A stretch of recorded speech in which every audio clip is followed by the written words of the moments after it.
Alright, so my buddy reached out to me and he asked me to send him a video on how to tie my variation of a copper john.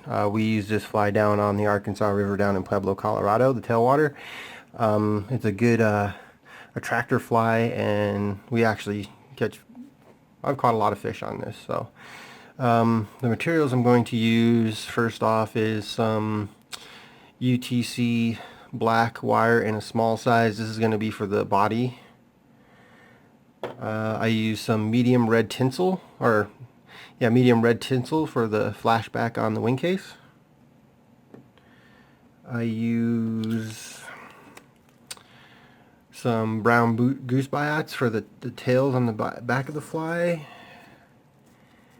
And I am tying this on an Allen hook. This is the W501 in a size 16, and I'm also using Allen's beads. They're black brass beads. Alright, so first of all, you get your thread started on your hook, cut off your tag, then you're going to want to take your wire and take off about I'd say about a 6-inch segment here. Be enough to do a bunch of flies with it, but it makes it easier to work with. So then you go ahead and tie that in. You're going to tuck that up by the bead and get it on, and you're going to work your way back to about the barb of the hook.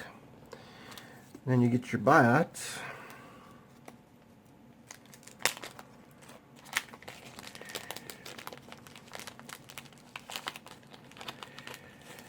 And you're going to want to get yourself 2 of them here. And I like to cut them off. I don't pull them off. I like to cut them off so I have a straight edge. So I get 1 and 2. And now what you're going to want to do is you're going to want to take the 2 and you're going to want to position them together so they splay away from each other. So you take the curve end and you butt them up against each other.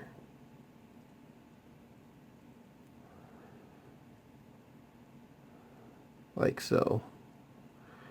And as you can see, they're splaying away from each other. So you go ahead and you're going to transfer those over to your left hand. And you just want to make sure they're still orientated right. The tips are even, like so. And then you're going to want to hold those up against the hook. And you're going to take the string and you're going to squeeze with your thumb and your index finger. Then you're going to wrap forward. You're going to snip off the biots. And then wrap forward up to the bead. Then you're going to want to wrap back. And here you're going to want to lay down some nice even touching wraps here. And then what I'll do is I'll grab a hold of the biots again and bring the thread back. And then you can bring it back forward.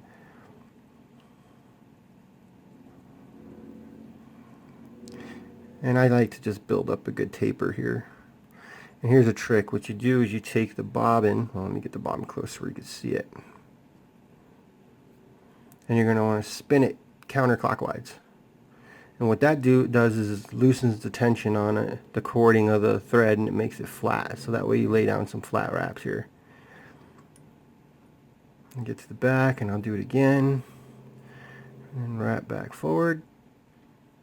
And what this does is it makes it so when you wrap the wire forward, it's a nice and smooth base.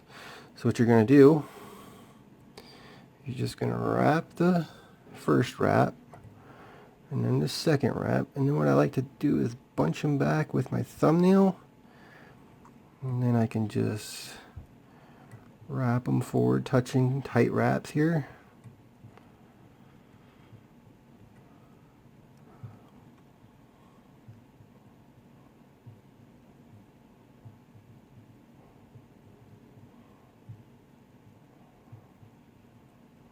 fill it right about there. Then you're gonna capture your wire, do a couple wraps behind and in front, and you just wiggle it out, pop it off. And now you're gonna take your tinsel,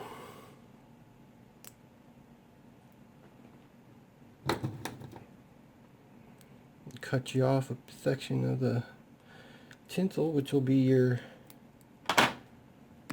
whoops, sorry to hit the camera, it will be your flashback in red, and you're going to want that to be right on top, like so. And you just wrap back, and you want to give yourself plenty of room here, probably about the bead size and maybe a little bit more. So right about there, that works. Alright, now that you have your red flashback tied in, you're going to want to put a little bit of UV ice dub in black, and you want to dub this onto the thread sparse. You don't want too much, you want a little bit but not too much. So you're gonna get that on there, slide it up,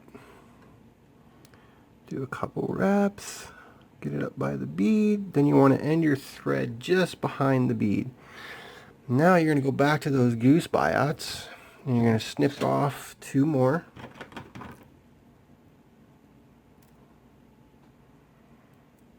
There's 1.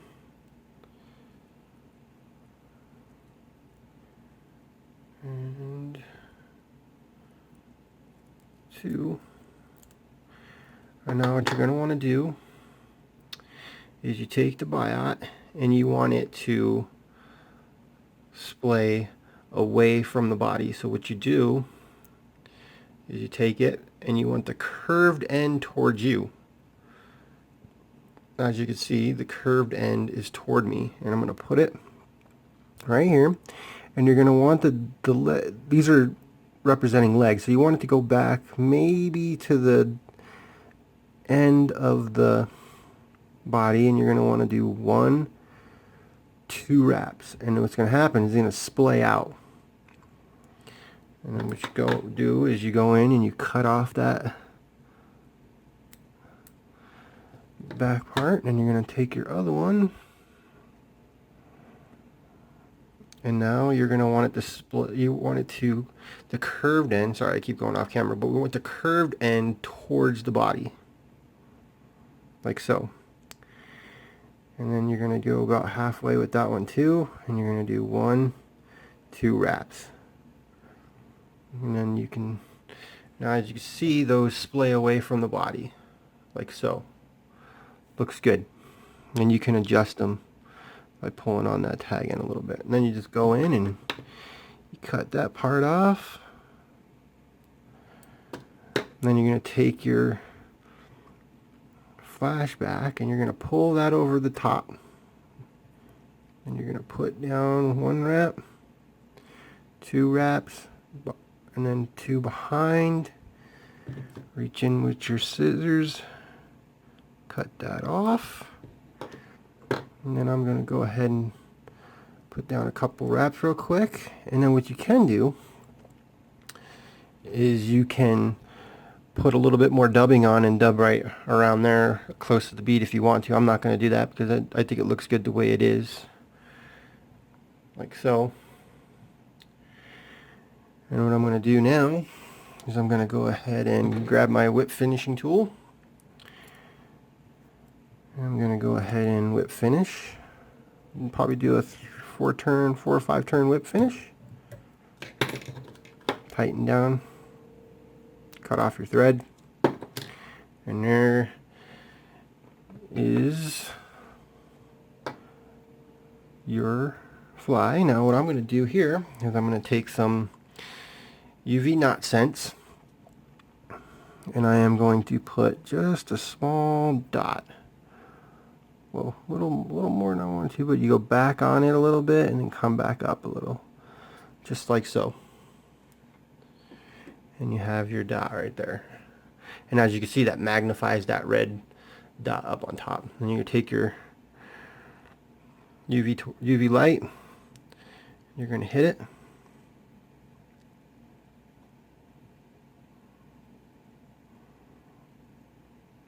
I'm going to do it for about 10 seconds and you're good. As you can see, dry to the touch. And now, what I also do, I don't think I have it up here.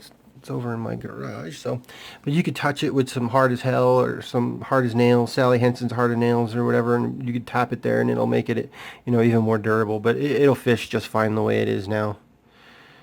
And there you go. You have a nice Black Widow Copper John. Thanks for watching. If you have any questions, leave a comment below. And there she is. And as always, guys, tight lines.